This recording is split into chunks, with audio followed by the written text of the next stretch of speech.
नमस्कार मु देवेंद्र आपको स्वागत करुच्ची एक नुआ भिडियो। सो फ्रेंड्स एबे आसी काड़िया छात्रवृत्ति को नहीं बहुत ही बड़ खुशी खबर। तो कौन रही से खुशी खबर मुझे ये भिडियो रे फुल इनफॉरमेशन जनईदेवी। तो जानापी भिडियो को शेष पर्यंत देखूँ। भिडियो भल लगे गोटे लाइक कर दिंतु और चैनल रे मोर नुआ आते एवं ही सब्सक्राइब कर पाखे बेल आइकन को बजाई दिंतु जहाँफल मुझे जहाँ भी एमती नुआ नुआ अपडेट विषय भिडियो अपलोड करी सर्वप्रथम भिडियो नोटिफिकेशन आपण पाइपरबी। तो चलतु फुल अपडेट विषय जाणीनवा। बढ़िला काड़िया छात्रवृत्ति ऑनलाइन आवेदन समय सीमा। काड़िया छात्रवृत्ति ऑनलाइन आवेदन समय सीमा फेब्रुआरी 8 तारिख को वृद्धि होईछि।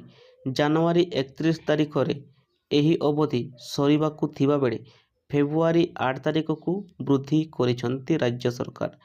काड़िया छात्रवृत्ति ऑनलाइन आवेदन समय सीमा फेब्रुआरी 8 तारिख को वृद्धि होईछि। जनवरी 31 तारिख रे एही अवधि सरीबाकु थिबा बेले फेब्रुआरी 8 तारिख को वृद्धि करिसंती राज्य सरकार। कृषि और कृषक सशक्तिकरण विभाग पक्षरु समय सीमा वृद्धि प्रस्ताव को मुख्यमंत्री अनुमोदन करिसंती।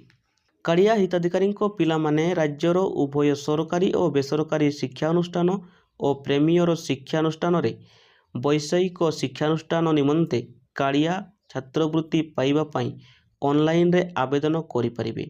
जनवरी 9 तारिख रु जनवरी 31 तारिख पर्यंत एही पोर्टाल खोला रखिबा पई समय सीमा धार्य करा जायथिला।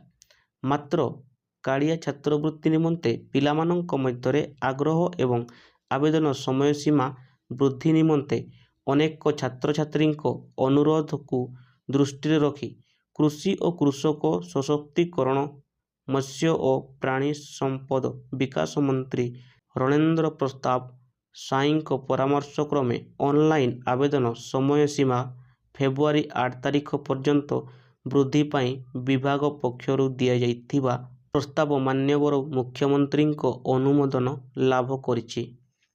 जदि आपणकर पिलामानंक पई एपर्यंत काड़िया छात्रवृत्ति रे आवेदन करि नाहंती तेबे निकटरे थिबा जनसेवा केंद्र को जाई आवेदन करि परिबे। एही वेबसाइट रो लिंक आपको वीडियो डिस्क्रिप्शन रे दे देबी। चाहिए आपण सेठी जाई मध्य चेक करि नै परिबे। आशा करूछि एही वीडियो रे आपको फुल इनफॉरमेशन दे देछि। पुणी देखाबो आ गुडे नुवा वीडियो रे। Take care, bye bye.